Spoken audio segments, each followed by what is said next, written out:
बंगाल में टीचर भर्ती घोटाले को लेकर ईडी का 13 ठिकानों पर छापा। अर्पिता मुखर्जी के घर 20 करोड़ रुपए मिलने का दावा। उड़िया और तमिल फिल्मों में काम कर चुकी है अर्पिता मुखर्जी।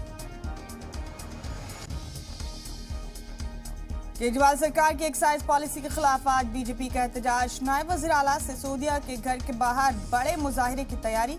एलजी ने एक दिन पहले की थी सीबीआई जांच की सिफारिश।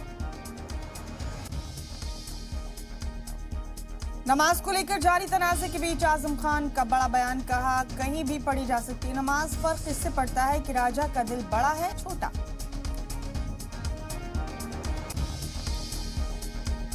यूनाइटेड नेशन सिक्योरिटी काउंसिल में हिंदुस्तान की मुस्तकिल रुकनियत को 5 में से 4 ममालिक की हिमायत। वजीर ममलिकत बराए खारजा वी मुरलीधरन का दावा। हिंदुस्तान की मुखालफत करने वाले चीन को बदलाव के लिए राजी करने की कोशिशें जारी। दुनिया को भुखमरी से बचाने के लिए रूस और यूक्रेन के बीच हुआ यूएन में मुआहदा। लाखों टन अनाज और खाने के सामान बरामद का रास्ता साफ। महंगाई से राहत मिलने की उम्मीद बढ़ी।